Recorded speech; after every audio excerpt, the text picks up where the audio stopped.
Sempat melemah ke level 16 ribuan per dolar Amerika Serikat, rupiah bergerak menguat ke angka 13.900-an per dolar atau berada di level yang sama dengan nilai tukar rupiah di awal Januari pada tahun ini. Faktor apa saja yang menopang penguatan rupiah? Kita telah terhubung dengan Peter Abdullah, Direktur Riset Core Indonesia. Pak Peter, selamat pagi. Selamat pagi Mas Kevin.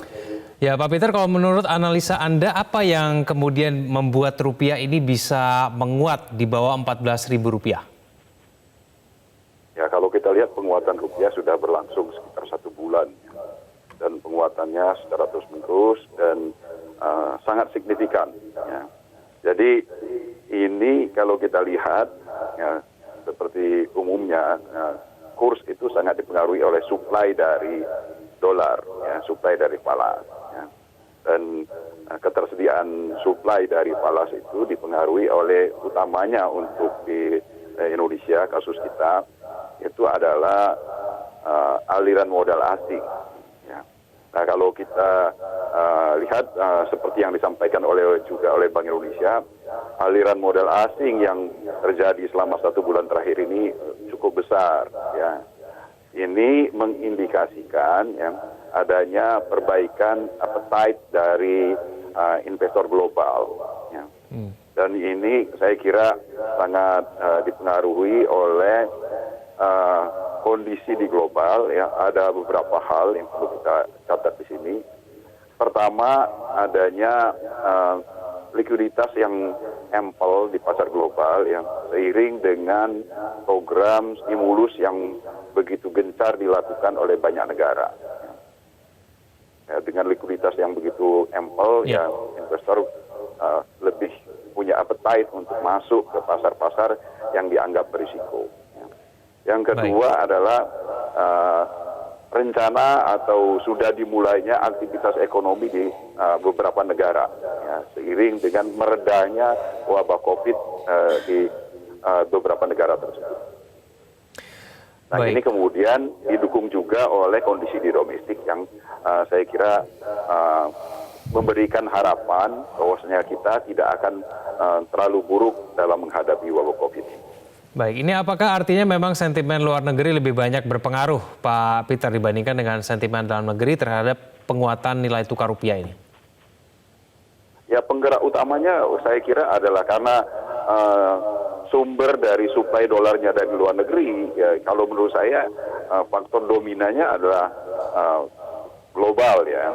Tetapi faktor domestik tidak bisa kita abaikan, ya, karena kepercayaan global itu juga muncul dari dalam negeri. Ya, saya sependapat dengan apa yang disampaikan oleh Gubernur BI bahwasanya kebijakan fiskal dan moneter kita itu memberikan confidence kepada pasar global, ya, kepada investor global dengan kebijakan-kebijakan yang sudah diambil oleh pemerintah, ya, kebijakan fiskal dan kemudian oleh Bank Indonesia kebijakan moneter yang terlihat sekali cukup responsif, ya, dan terkoordinasi, ya, bagaimana kita mencoba untuk merespon secara terukur semua risiko-risiko yang dimunculkan oleh wabah COVID ini.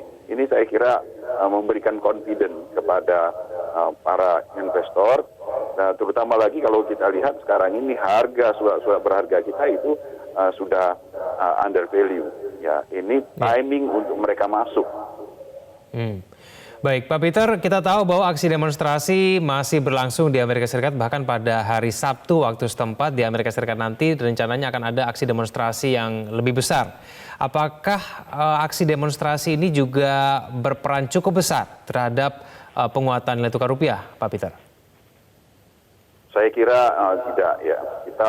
Penguatan rupiah kita bukan dikarenakan aksi tersebut, walaupun aksi itu ada pengaruhnya, ya.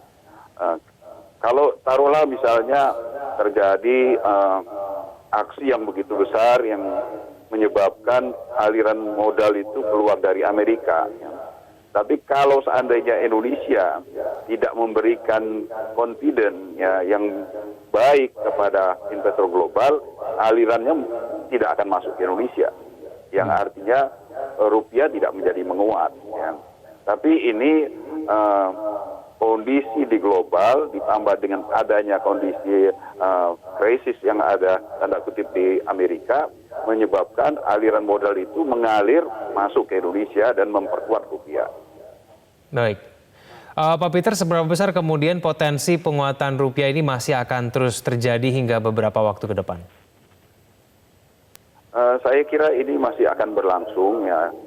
Sejauh kita masih bisa menjaga confidence dari market, tidak ada contohnya tidak terjadi second wave ya di dalam terkait dengan wabah COVID-19. Saya kira rupiah masih ada peluang untuk terus menguat ya. Walaupun penguatannya mungkin sudah tidak setajam kemarin lagi ya. Berada di kisaran 13 ribuan ya, dan ini akan stabil di kisaran itu sampai akhir tahun. Sekali lagi akan sangat bergantung bagaimana kita menangani wabah COVID-nya. Semakin baik kita menangani wabah COVID, tidak terjadi second wave, saya kira rupiah berpeluang untuk melanjutkan penguatan. Baik, Pak Peter Abdullah, terima kasih telah bergabung bersama kami di Metro Pagi Prime Time. Selamat pagi, Pak Peter.